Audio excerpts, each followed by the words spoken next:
Veamos entonces cómo provisionar una base de datos de SQL Azure Database. Entonces veremos cómo provisionarla y cómo hacer la conexión, ¿vale?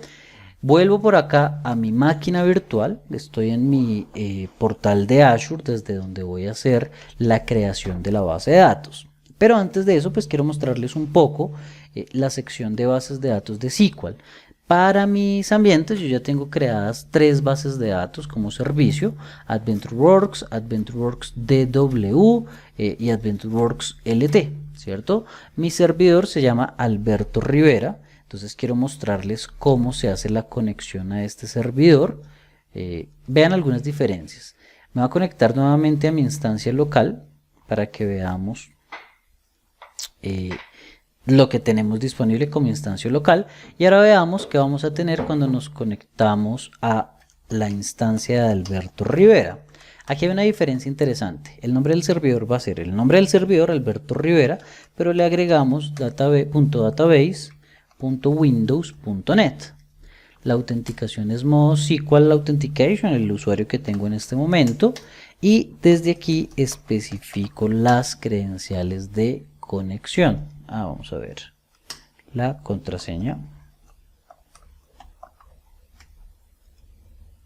Perfecto. Entonces observen que nos pudimos conectar directamente. Ojo, miren que esta es la primera vez que yo me conecto desde esta máquina y por defecto me permitió el acceso. ¿Por qué? Porque yo tengo habilitados unos puertos en donde permito cualquier IP. Pero ahorita que creemos nuestra propia base de datos en nuestra propia instancia, va a ser importante que determinemos desde qué IPs nos vamos a conectar. Entonces veamos varias diferencias. La primera, observen que pues cambia por supuesto el icono, el icono de la instancia. En este caso la de arriba es una instancia completa y aquí es una instancia pero solamente donde tenemos acceso a las bases de datos. Y adicional, pues yo ya tengo en la on-premise o en la que está en una máquina virtual en Azure, pues acceso a seguridad, objetos de servidor, replicación, bueno, todas las características de un SQL Server normal. En cambio, para SQL Azure Database, yo lo único que tengo acceso es a las bases de datos, recuerdan las que tenemos acá, AdventureWorks, AdventureWorks DW y AdventureWorks LT. Pues bien, tengo acceso a esas bases de datos y al panel de seguridad desde donde yo puedo crear los logins con los cuales voy a hacer la conexión. Yo solamente tengo 2 logins creados directamente acá. Bien. Pero de resto todo lo demás, las bases de datos, todo lo demás dentro de la base de datos se mantiene en yo creería hoy en un 95% de las capacidades de lo que podríamos tener en la versión on-premise. Algunas cosas muy cortas o muy pocas en realidad, pues de pronto no tendrían los niveles de seguridad y los niveles de compatibilidad que la versión on-premise puede llegar a tener. Pero bueno, veamos entonces cómo sería ese proceso de creación. Aquí en SQL Database voy a pedirle que me agregue una nueva base de datos y voy a hacer el ejercicio completo. Bien podría yo crear una base de datos en el mismo servidor que yo tengo, en el mismo grupo de recursos que yo tengo, pero quiero que hagamos el proceso completo. Por ende, escojo mi suscripción y creo un nuevo grupo de recursos. Database, módulo 7, para recordar qué grupo de recursos tengo que eliminar para que no se quede ningún elemento ahí. Listo. Colocamos el nombre de la base de datos módulo 7. Bien. Seleccionamos un servidor. Observen que ya aparece Alberto Rivera, que fue el que yo creé, ¿cierto? El que ya tenía previamente. En mi caso le voy a pedir que me cree uno nuevo. Voy a crear uno nuevo. Server mod 07. Me dice está disponible el nombre, muy bueno. Vamos a colocar un usuario, Alberto, y la respectiva contraseña con la que me voy a conectar. Ahí tenemos. La ubicación del servidor, pues la especificamos. Voy a dejar is US, server módulo 07 va a ser el nombre del servidor. Entonces lo que vamos a hacer aquí es no solo crear la base de datos, sino crear también el servidor. Recuerden que podíamos tener bases de datos elásticas que comparten grupos de recursos y que se pueden crear de manera dinámica. Pues puedo especificar si quiero que sea una base de datos única o una base de datos elástica. Voy a dejarla que no quiero un pool de recursos de SQL elástico. Y observen que yo puedo configurar las DTUs. Si recuerdan, cuando hablábamos de DTUs, estábamos hablando de las unidades de transacciones de base de datos, es decir, la cantidad de transacciones por segundo que la base de datos podría llegar a tener. Entonces voy a ir a configuración y miren que tenemos tres niveles de configuración. Primero, el nivel básico. Esto es para bases de datos realmente muy pequeñas. Miren que el tamaño máximo son 2 gigas. Entonces 2 gigas de almacenamiento es bastante pequeño. Esta base de datos con esas 2 gigas de almacenamiento nos permite máximo tener 5 DTUs, o sea 5 transacciones por segundo, pero con un almacenamiento de 2 gigas, bastante reducido y con un costo asociado de $4,99 usuario por mes. Entonces $5 prácticamente el mes es lo que me va a costar esta base de datos. Si yo necesito más almacenamiento, más de esas 2 gigas, pues ya hablamos de un requerimiento que puede comenzar desde los $15 mensuales. ¿Cómo obtenemos esos $15? Puedo configurar una base de datos entre 100 megas y 250 gigas, ¿cierto? Independiente del tamaño que yo elija, miren que seguimos hablando de los mismos $15. Entonces, pues por supuesto, pues si ya me cuestan los mismos $15, pues mi recomendación es que nos vayamos por las 250 gigas, aunque tengan presente que esto tiene sus implicaciones cuando tengamos que hacer respaldos o cualquiera de estos procesos. ¿Dónde se modifica, dónde empieza a aumentar el precio? Cuando necesito aumentar la cantidad de DTUs. Observen que mínimo nos ofrece 10 DTUs, es decir, 10 transacciones por segundo promedio. Ese es el rendimiento que SQL Server va a garantizar si yo tengo 10 transacciones. Si aumento, por ejemplo, a 20 transacciones, sube a $30, 50 transacciones $75, hasta 3000 transacciones. Miren que cuando empezamos a aumentar las transacciones en algún punto acá, por ejemplo, aquí tengo que en 100 transacciones o en 100 DTUs ya puedo tener una base de datos de hasta 1 tera, ¿sí ven? Y si sigo aumentando por acá, pues puedo llegar a tener hasta 3000 transacciones por segundo, 1 tera de almacenamiento, con un costo de $4,566 por mes. Entonces ese es el nivel estándar. O si me quiero ir por la opción Premium, pues aquí ya estamos hablando de una cantidad de DTUs bastante alta. Miren que puedo tener DTUs de hasta 4000 DTUs por segundo, 4000 transacciones por segundo y un tamaño máximo de 4 terabytes de almacenamiento. Esa es una forma de configurar la base de datos, pues cuando estamos vinculados a DTUs o a la cantidad de transacciones. ¿Listo? Miren que una base de datos así con 4000 transacciones por segundo, 4 teras de almacenamiento, pues ya tiene un costo bastante interesante, que son $16,000 mensuales. Costo bastante alto, ¿cierto? Ahora bien, tengo otra opción y es configurarla mediante el uso de vCores o de Virtual Cores, porque en este modelo yo puedo determinar la cantidad de cores. En el caso anterior es por transacciones, aquí yo determino el número de cores que quiera y de esa manera se puede estimar el costo. Si es cuarta generación, que es hasta 24 virtual cores, quinta generación, que puede ser hasta 80 virtual cores, ¿listo? Entonces depende de la cantidad de transacción que yo requiera, puedo especificar o uno u otro mecanismo. Para el ejercicio, pues vamos a crear la básica de 5 DTUs como máximo, 5 transacciones por segundo y un tamaño de 2 gigas. ¿Listo? Entonces vamos a seleccionar la más pequeña, solo que hiciéramos un repaso de los distintos tamaños que están configurados.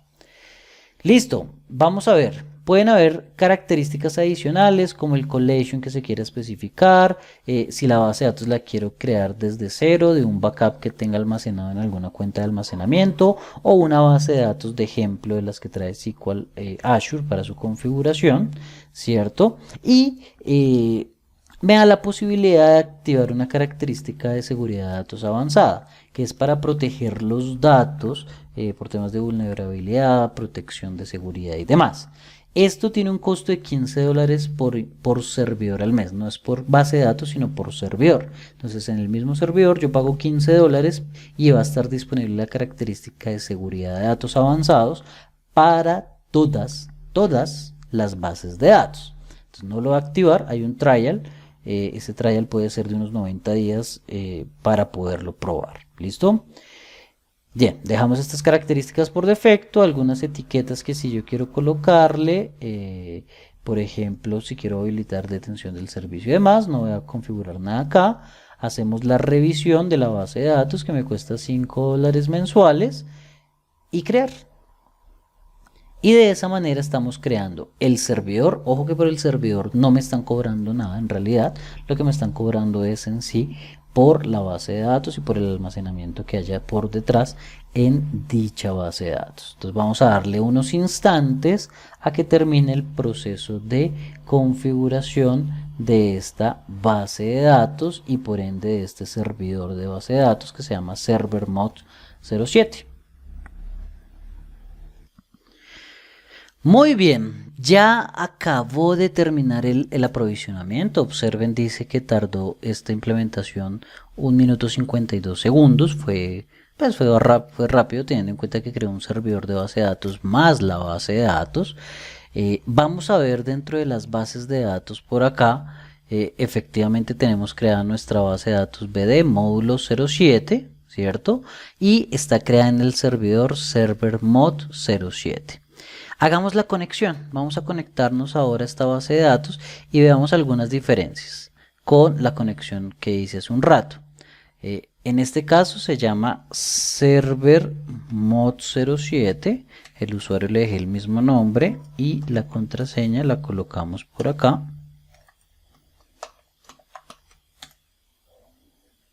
Vamos a ver.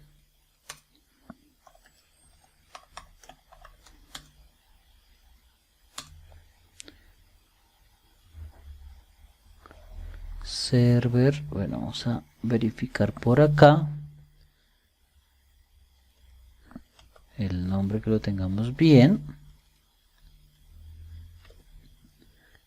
El usuario, bueno, vamos a ver la base de datos para verificar los datos de conexión. Entonces observemos varias cosas. Es una base de datos que no es elástica, servermod 07.database.windows.net.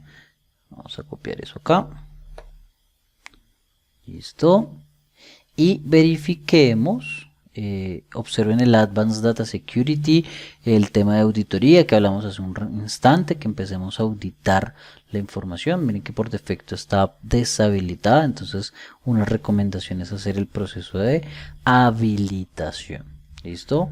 Vemos algunas propiedades, un resumen de la base de datos, un log de actividad, algunas etiquetas, configuración. Veamos por aquí en configuración qué propiedades podemos encontrar con relación a la base de datos. Miren que esta base de datos yo le puedo cambiar las propiedades en cualquier momento. Si quiero aumentarle el tamaño, por ejemplo, podría ser una opción. ¿Listo? La cadena de conexión. Entonces aquí me especifica la cadena de conexión por si me quiero conectar desde alguna aplicación. Listo. Propiedades. Algunas propiedades asociadas a la base de datos como el collection, el usuario, aquí lo tenemos, Alberto, ese usuario ya está bien. Copiémoslo por acá y verifiquemos nuevamente la contraseña. Bien, intentemos la conexión.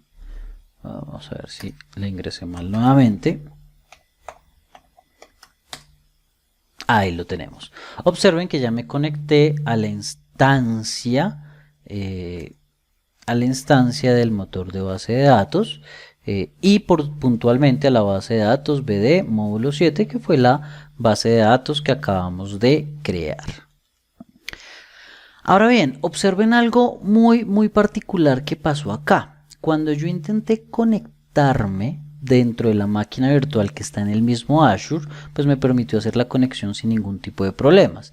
Les voy a compartir un segundo otro Management Studio. ¿Cuál es la diferencia? El Management Studio de atrás es de la máquina virtual que está en Azure.